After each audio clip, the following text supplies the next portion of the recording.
بسم اللہ الرحمن الرحیم۔ مشکات شریف کا آج درس نمبر 10 ہے۔ کتاب الایمان کی حدیث نمبر 9 کو آج ہم ذکر کریں گے۔ حضرت سیدنا ابو موسیٰ اشعری رضی اللہ تعالیٰ عنہ اس حدیث کو روایت کرتے ہیں، فرماتے ہیں کہ قال رسول اللہ صلی اللہ علیہ وسلم، کہ نبی اکرم صلی اللہ علیہ وآلہ وسلم آپ نے ارشاد فرمایا، ثلاثۃ لہم اجران، تین لوگ ایسے ہیں جن کو اللہ رب العزت ڈبل اجر عطا فرمائے گا، دگنا اجر اللہ رب العزت ان تین لوگوں کو عطا کرے گا۔ فرمایا راجل من اہل الکتاب، فرماتے ہیں پہلا وہ کتابی ہے، آدمی ہے، اہل کتاب میں سے ہے، آمن بنبیہ، جو اپنے نبی پر بھی ایمان لائے، وآمن بمحمد صلی اللہ علیہ وسلم، اور نبی اکرم صلی اللہ علیہ وآلہ وسلم پر بھی ایمان لائے، تو اس کو دگنا اجر ملے گا۔ اور فرمایا دوسرا کیا، والعبد المملوک، دوسرا وہ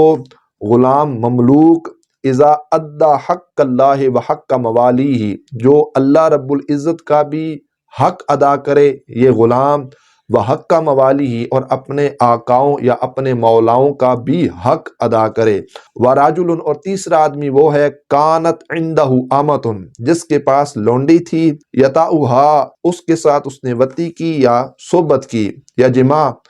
فأدى بہا، اور اس کو اس نے ادب سکھایا، فأحسن تأدیبہا، اچھا ادب سکھایا، وعلمہا، اس کو اچھی تعلیم دی، فأحسن تعلیمہا، اچھی تعلیم دی، ثم عتقہا فتزوجہا فلہ اجران، پھر اس کو آزاد بھی کر دیا، اس کے ساتھ شادی کر لی، نکاح کر لیا، تو اللہ تبارک و تعالی جل جلالہ اس کو بھی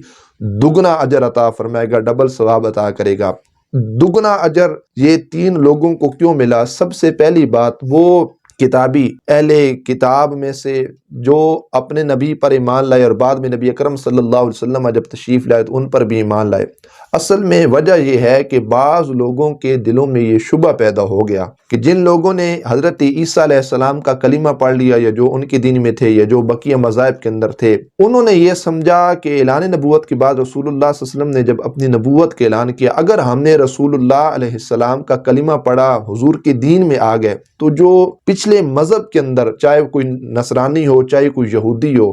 چاہے کوئی عیسائی ہو، تو وہ سمجھتے تھے کہ جو پچھلی عبادات ہم نے اپنے مذہب کے مطابق موافق کی ہیں نا، وہ ساری ضائع ہو جائیں گی۔ تو یہ شبہ نکالنے کے لیے ایک تسلی دی ان کو کہ اب حضور پر ایمان لے کر آؤ، تو جو پچھلا تم نے جو بھی اپنے دین کے مطابق موافق جو بھی عبادات وغیرہ تم نے کی تھی، تو اس پر تمہارا اجر ضائع نہیں کیا جائے گا، لیکن یہ کہ اب تمہاری یہ بات لازم واجب ہو چکی ہے کہ تم نبی اکرم صلی اللہ علیہ وآلہ وسلم پر بھی ایمان لاؤ۔ تو لہٰذا ان کے اس خطرے کو، شبے کو دور کرنے کے لیے کہا گیا کہ حضور کی ذات پر ایمان لاؤ، وہ جو پچھلا اجر جو تم نے کیا تھا وہ رب تمہیں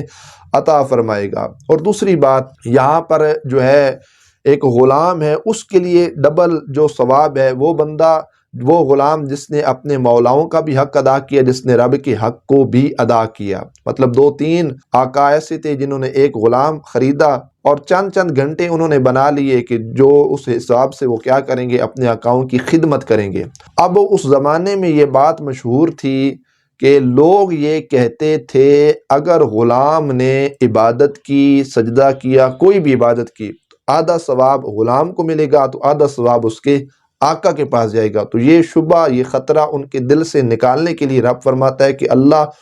دو اجر کیا کرے گا، ادا کرے گا، کیونکہ ایک اجر اللہ رب العزت وہ جو آقا کی خدمت کیا کرتے تھے اس پر ملے گا، اور ایک اجر اللہ رب العزت جل جلالہ ان غلاموں کو رب اپنی عبادت کرنے پر جو ہے نا اجر عطا فرمائے گا، کہ اب ان کا اجر ضائع نہیں جائے گا، نماز پڑھیں گے، سجدہ کریں گے، رب کی جو عبادت کریں گے، رب خالصتاً اجر ان غلاموں کو عطا کرے گا۔ اور دوسرا جو اجر ہے وہ اس اعتبار سے ہے کہ جو وہ خدمت کیا کرتے تھے۔ اور تیسری بات جو کی کہ لونڈی کو تعلیم دے، اچھا ادب سکھائے، شادی کرے، آزاد کرے، اس پر ڈبل اجر ہے۔ اس زمانے کے اندر نوکرانیوں کے ساتھ، لونڈیوں کے ساتھ اچھا سلوک نہیں تھا، تعلیم سے دوری تھی، وہ ان کو حقیر سمجھا کرتے تھے۔ تو اللہ کے محبوب علیہ السلام نے فرمایا ان کو حقیر مت سمجھو، اگرچہ نوکرانی ہے، لونڈی ہے، تمہاری خدمت کرتی ہے، لیکن آج ان کو اچھی تعلیم سکھاؤ، ان کو اچھا ادب سکھاؤ۔ کوئی اگر ان کو آزاد کرے گا، کے ساتھ شادی کرے گا، تو رب ذوالجلال جل جلالہ اس آقا کو بھی ڈبل اجر عطا فرمائے گا۔ تو لہٰذا اس حقارت سے بچانے کے لیے باقاعدہ طور پر اسلام نے اجازت دی کہ ایسی لونڈی کو تعلیم بھی سکھائی جائے، تعلیم سے دور نہ کیا جائے، اور ان کو ادب بھی سکھایا جائے، اور باقی جو معاملات ہیں وہ بھی ان کو سکھائے جائیں، تو اللہ رب العزت جل جلالہ ان کو بھی ڈبل اجر جو ہے وہ عطا فرمائے گا۔ ان آقاؤں کو ڈبل اجر ضرور رب ذوالجلال جل جلالہ کی طرف سے ملے گا۔ تو یہ اس کا مختصر خلاصہ تھا جو ہم نے بیان کیا۔ اللہ رب العزت حدیث پاک کے فیضان کو عام کرنے کی توفیق عطا فرمائے، اور حدیث پاک کے فیضان سے اللہ ہم سب کی سینوں کو مستفیض فرمائے۔ وآخر دعوانا الحمدللہ رب العالمین۔